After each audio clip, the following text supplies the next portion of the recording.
right, let's hit the field. It is Thursday, June 5th, and my internet is back, baby, and so am I.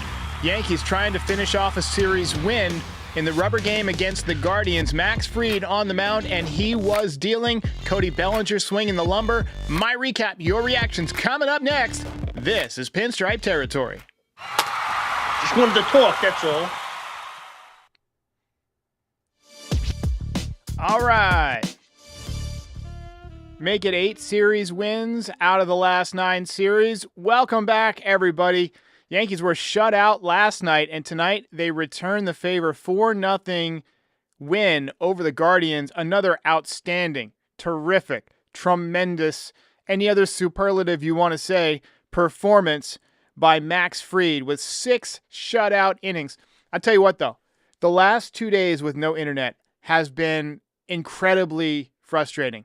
Someone, I guess it was the gas company, cut the fiber wire, and I was just bouncing off the walls. And when it was 3-0, I was thinking, if Devin Williams blows this save, right after my internet comes back, I'm going to have to go back out there and cut it again just to save myself the agony of watching. But thankfully, Yankees got a 4th run late in the game. That allowed them to go with Jonathan Loaizaga. Very, very good night for Jazz Chisholm. He looked good on both sides of the ball tonight. There was one tough play at third base, but I'm blaming Volpe on that one. Volpe got charged with the error. It was kind of thrown wild. But, it was kind of reminiscent of the play in the World Series where Volpe was trying to make a similar play and he bounced it. Volpe's just got to get better at making that play. Going to his right, I like the idea of trying to get the guy going to third there. I still got Carlos Rodon on here. I meant to say Max Fried. Max Fried dominates again. Anyway, we had a really good night from Fried. He has a 1.78 ERA now, and it got me thinking. If Garrett Cole comes back next year, okay, for opening day, which is a non-zero chance because he had the brace procedure. Remember, he didn't have the full Tommy John. It's unlikely, but if he is back for opening day, has Max Fried now officially earned the ace status? Is he officially the opening day starter next year? I know it's just kind of like a title thing, but it'd be interesting to see what happens. If he wins a Cy Young or finishes top 3 and, Garrett Cole's coming back from surgery, that'll be an interesting choice for Boone to make. Do you go with the legacy guy or do you go with, the guy who had a dominating season? So great year so far for Max Fried. The 6'10" Stig says, Jazz Chisholm very quietly no longer using the torpedo bat. Whatever works, man. Whatever works. And he did have 3 hits tonight. One of them was a dribbler, but he also smoked it a couple of times. More tough luck tonight from Ben Rice. He continues to hit the ball hard, but right at guys. So he went 0 for 4, and people ask, why is he hitting 245 if he's such a great hitter? That's why. He just continues to rake, but right at guys. Anyway, so we are going to move on with the recap. I kind of had to throw this episode together at the last minute because my internet came back on about a half an hour ago. So there's still some shit on the screen from yesterday that I'm trying to, I was building when the internet went out. So hopefully we don't have too many errors on the screen, but I'll do my best. All right, let's move on to the recap. Get it going.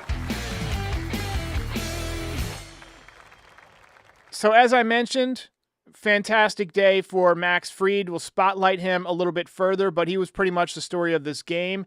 Continues to just show up. And against the Dodgers, he was actually really good until that last inning. Kind of ran into some trouble, but his stuff was still strong. And he just kind of, ran into a buzzsaw. Bellinger, huge 2-run home run tonight. Belly bomb. Cody Bellinger. Jazz Chisholm, 3 for 4 tonight with the RBI, a stolen base, and he continues to have a solid return. Looks much better than he did before he got injured. The OPS on the season, 756, average up to 207. It was, I believe, 181 when he came back. So if there was a player of the series, it would be him. I see a lot of people calling for Jazz Chisholm to be the belt winner tonight. We gave him the belt the other day when it was probably more deserved by Rodon. We let fate decide, and there was some objection. So full disclosure, tonight we're going with somebody else. Look, that's the Jazz I want to see. That's the Jazz I think would be most effective. Picking up bases, right? Forcing bad throws, distracting pitchers, hustling, getting it done with the wheels. He also had the RBI single. And, he still has power. He's going to hit home runs. But I would rather he was the guy that we saw tonight. Get on base, be a menace, be a pest. And 2-run home run from Bellinger, obviously a killer as well. Trent Grisham continues to struggle. He was 0 for 4. He's down to 239 on the season, OPS at 829, so he's fallen off fast over the last couple of weeks. I think his magic juice might be running out. Oswald Peraza had a good night, multi-hit game. Hardest contact that we've seen from him all year. He hit one to the left field warning track that Martinez ran down, but that's probably a home run in a bunch of major league ballparks. I haven't looked at the Would It Dong. There's a site called Would It Dong, and you can find out exactly where it would have been a home run. I think it would have gone out in a few spots, but major league parks are all different, and Yankee Stadium is very deep in left field. That's why they call it Death Valley, but he did hit a couple of line drives. Figures that he gets it going when now third base is occupied and basically second base is occupied, because most of the time they're going to run DJ LeMahieu out there. So even if he is beginning to hit, you wonder if maybe he did lose his opportunity. Yankees struggled with the bases loaded again tonight. That has been an issue. They had multiple opportunities to break this game open, and they didn't get it done. So the offense kind of scuffling, even though they had 10 hits. And then Tim Hill. He came in with the bases loaded, did a phenomenal job. He got 5 outs. Wonderful performance. His ERA back down to 2.93 on the season. The whip under 1 at 0.98. And in his career with the Yankees, hitters have not had a hit with the bases loaded. They get that stat late in the game from Katie Sharp. But the Yankees hang on to win 2 out of 3. Ball game over. Yankees win. Yankees win.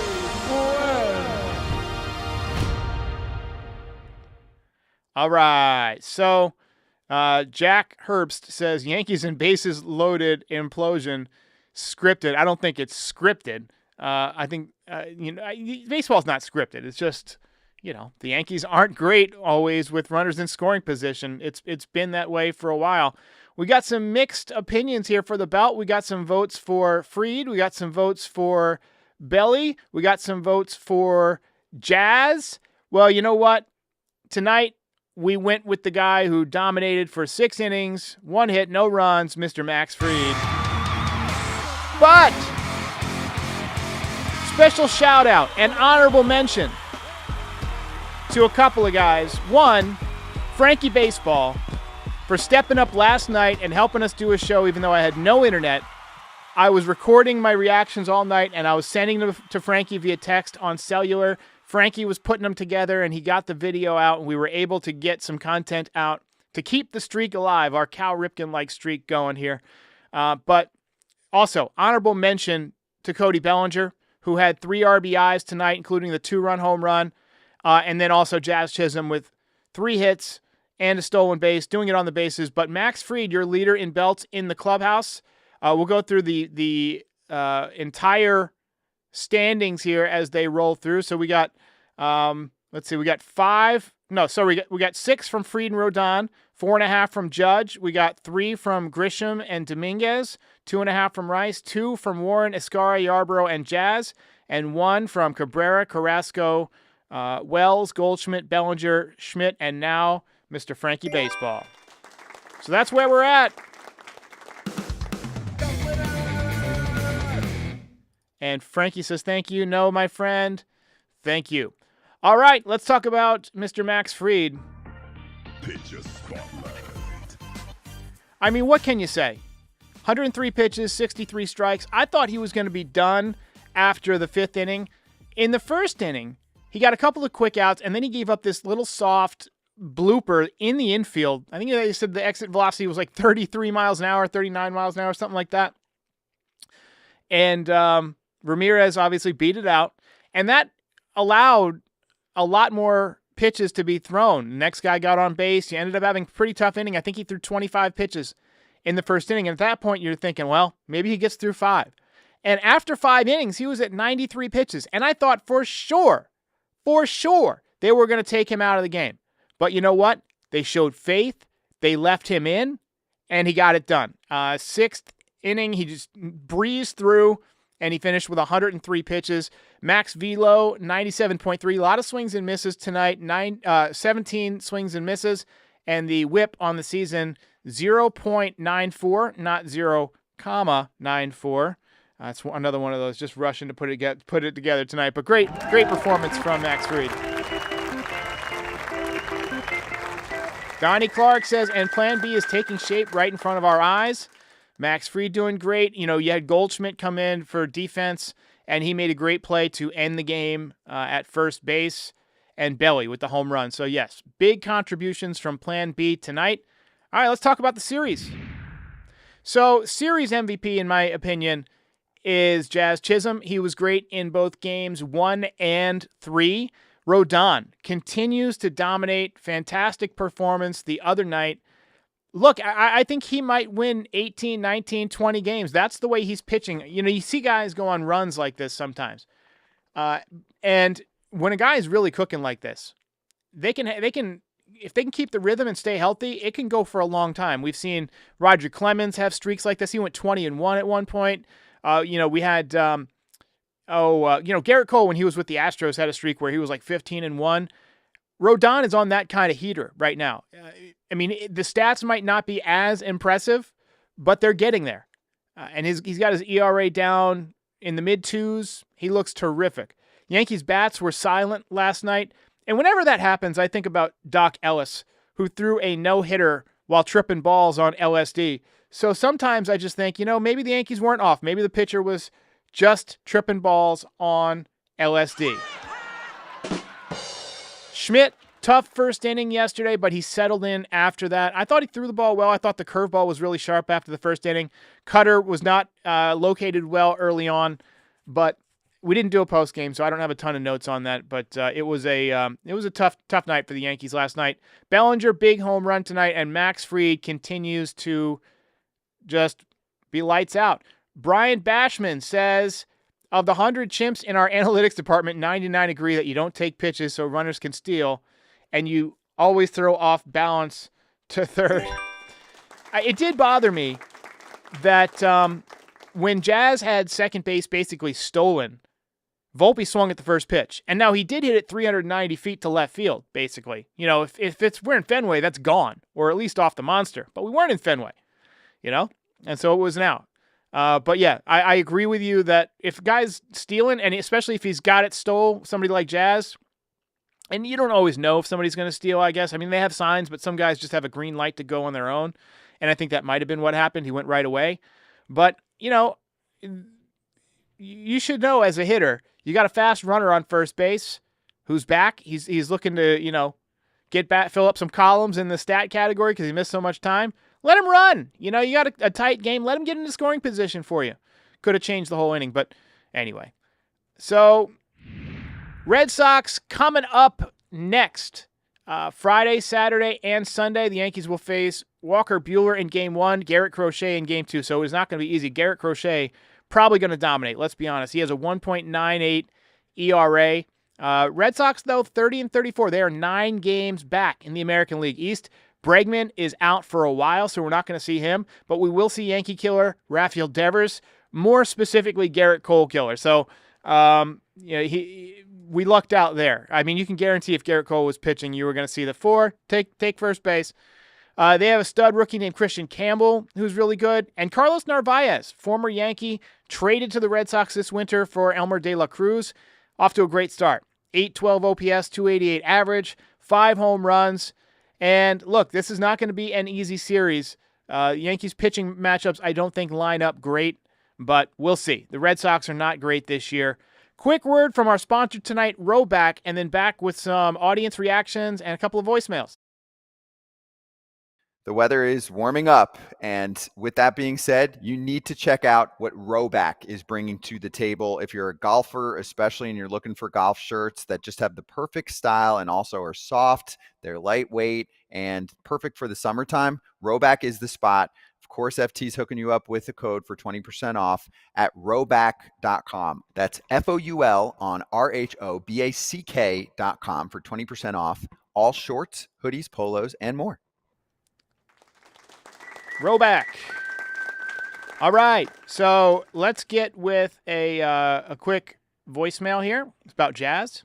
Hey, Derek. Just wanted to say that Jazz looks really, really good at third base since he has come back. Yep. Did I play that one already? I can't remember. I'm so flustered tonight, but yes, he does look good. And then we got a call about Dominguez. Hey, Derek, Core from Long Island. Kind of interesting choice. I don't know if it's Boone's call, but to have Dominguez hit from the right side in the seventh. We just saw Bellinger and Jazz hit Allard well from the left side, and he was struggling to control the zone, the pitcher. So kind of interesting why they keep making him do the right side thing. I get they're not making him do the right side. I'm going to stop you right there. He's a switch hitter. He's just not as good from the right side, and they're not forcing him to go do it. I'm sure if he felt comfortable going up there lefty, I'm sure they would allow him. But this is a kid who's, trying to learn how to do it. The only way you can get better at something is by doing it, right? And you got to struggle at first. You got to be bad at something first to get good at something, usually. Samantha T says, hey, the internet's back. Nice. Damn right it's nice.